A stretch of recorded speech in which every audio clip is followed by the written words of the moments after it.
say a tough year for the Bears, but what about yourself? This is a key year for you coming off of last year. How do you grade or judge how you've done this year, and have you accomplished what you wanted to accomplish? No, I mean, we still have a lot of football to play left.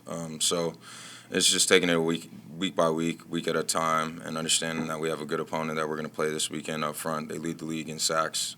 So, Mike Zimmer is a great defensive mind, and, understanding that there's a great challenge ahead of us this weekend. That's all I'm focused on.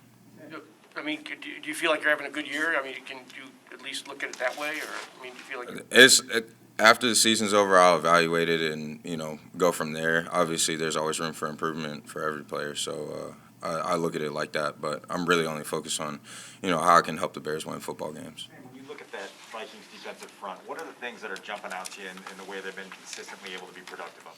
Yeah, anytime you get in a third and long situation, second and long situations, that's the down and distance that they want you in. So they can bring some of those looks, get the running backs one-on-one with linebackers and stuff like that in those situations. But they run stunts up front, games, veteran linebacker core that understands how to run that defense very well. Try to avoid those long situations where they can dial up some of those pressures that give teams trouble. Justin has to be aware of as a rookie quarterback, and seeing Zimmer's defense for the first time and some of that double A gap mug stuff and just things that you can help him get comfortable with throughout the week? Absolutely. It's tough. Like they do a great job disguising certain things. I mean, Harrison Smith's also a veteran safety. He can be at the line of scrimmage and be in the back end in a split second. So, understanding how the play clock works, what they're looking at, what tips they're studying, understanding that they're listening to our calls, and there's got to be adjustments made. So, and as the leader of that line, what were some of the things you needed to try and get done to help Tevin? He got thrown into a tough situation his first game action. What was that like for you, and how did you evaluate his play, his first action? Yeah, tough situation. Anytime you have a guy who hasn't had an opportunity to play a lot of live football snaps throughout the year. Not only, I'm talking like game snaps, but just practice snaps in general. That was tough. Tough situation for him. Tevin's a hardworking guy, though. He's going to get it right. He has the mental fortitude and understanding that, in this league, it's the long game. You're going to have situations like that where you're thrown into the fire and you just got to respond and react right away.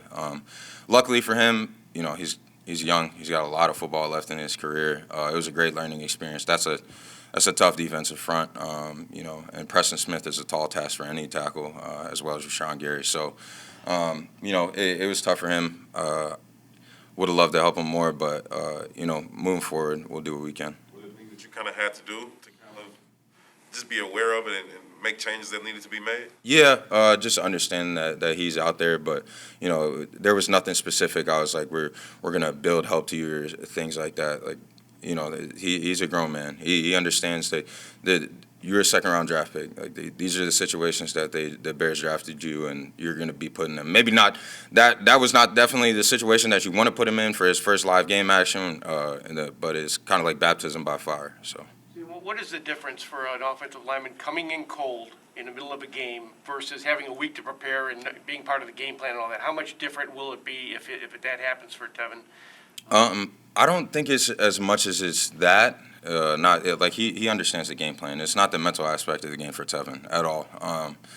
It's getting those live reps, those live practice reps, live padded reps, and understanding that in a game situation, they can hit the quarterback. It's a live situation. They're bending the edge, getting around the corner, speed rushing, bull rushing. So it's studying pass rushers and then understanding the flow of a game, like how a game's going. Like, how can I switch up my set? How can I change things up to whereas he's not getting a beat on the quarterback on every play. What did you see from him in the huddle when he first came into the game? He was fine. Like I said, from a mental standpoint, that's not Tevin's issue at all. It's just getting fundamentals and basics, and that takes repetition. That takes experience. That's all it is. Sam, how have you seen Tevin respond to that adversity, whether it was after the game or just in the days since then, too? Oh, yeah. Back to film study, he sent me a text yesterday with some tips for the upcoming opponent, like things that he's studied on film already. So, that was cool to get. And then he texted me like 30 minutes later, I found something else. So, like things like that, that just shows like his mindset. Like, I got to get better. I got to get better for the unit. And you just get a bunch of guys like that who are just looking to how can I help Sam out? Like I don't know if you saw this on film, but here it is. Like that's fine. Like I appreciate that, and that speaks volumes to who he is. You mentioned how can I help the unit. Do you get the sense that he felt like he let you guys down? Oh, for sure. Because as an offensive lineman, anytime you're put in a situation where you give up a sack, that's how you feel. And when you're a part of a good group of guys who we have a belief in each other to get the job done, you never want to be the guy to let the unit down. And like I said, that mentality is going to take them a long way. When you play football that way, and it's not just about Tevin Jenkins, it's about, hey, what did I do for Cody Whitehair? What did I do for Sam, James? What did I do for Larry? And then most importantly, your running backs and your quarterbacks, your receivers. But, the guy to the right and left of you, we take pride. It's a unit. On Jakeem's offensive touchdown, at what point did you get eyes on him in the open field? Yeah, I took a hard reach on Kenny Clark. I knew the ball was going to be cutting backside. He actually swam me. So the ball was outside on the perimeter. I turned around, and I saw him sprint down the sideline. That guy's pretty fast. So I didn't figure anybody was going to catch him. What did it look like from your vantage point watching him sort of separate? He's really fast. I don't know what he ran in the 40, but he's fast. Like it looked fast. Looked like people had angles, and it didn't matter. Sam, talking about your own game, you said you're not satisfied.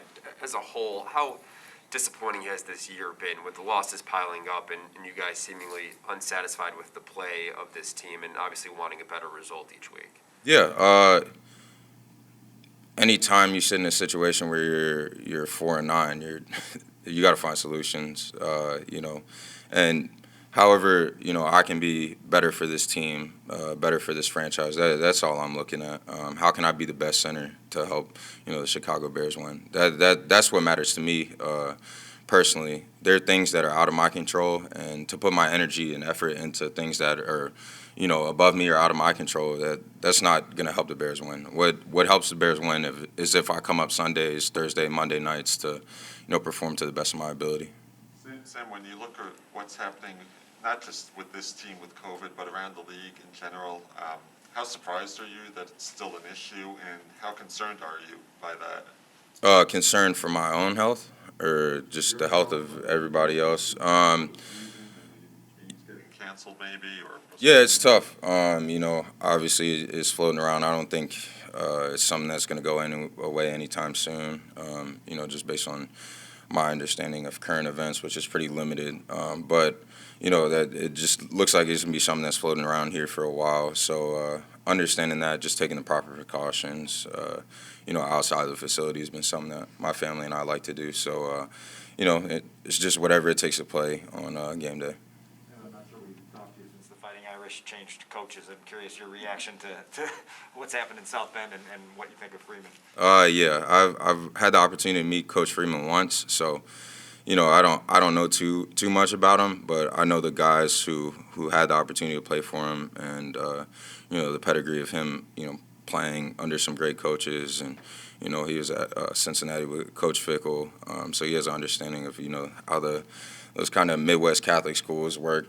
So it's cool to have a young African American man leading Notre Dame. That's pretty cool. And I know those guys there love the video's cool, but you got to produce wins at a place like that. So best of luck to him, and I'm rooting for him. Were you taken off guard when that tornado touchdown a few weeks ago and all of a sudden Kelly was out of there? Nah, not really. Nah, yeah, I'll leave it at that. Do you enjoy playing for Kelly? He puts a lot of guys in the NFL, but doesn't seem like the most beloved coach in NCAA. I'm worried about the Chicago Bears. We got a lot of our own issues to fix. Good luck to him at LSU, though. I know you guys are focused on just getting better each and every day, but ideally for this organization, you, Tevin, Larry will be staples on this O-line for a decade. Do you guys think about that? Do you allow yourself to think about that? Does it have those conversations or motivate you in terms of working out and thinking the big picture? That's a unique question because a year ago I wasn't really even sure what was going on. I was kind of in the situation that Tevin is in, not in the sense that I was a second-round draft pick, but because I was just into the fire. So, I've been to I was I was telling the guys, actually, that was my first time being on Ford Field when we played on Thanksgiving, and the last time I was there, I was sitting in the suites. So, like, I understand how quickly this game can be taken away from you. So I have a unique perspective in that when I come into the building every day, like, I only think about today. Like, tomorrow really isn't promised. And I'm not even talking about from a life or death standpoint. I'm talking about from, this is a cutthroat league. It's what can you do for me now? And that's all that matters. So, we try not to focus on that. We try to focus on tomorrow and understanding that Monday night's a huge opportunity for us. Regardless of if we're 4-9 or what, like, every day you got an opportunity. We're going to come in the building tomorrow and practice as hard as we possibly can and correct the things that we messed up during the Green Bay game. So that's all we're focused on. And it's good to have a group of guys who are like-minded and who love the grind. That's really important for our offensive line. Thank you, guys.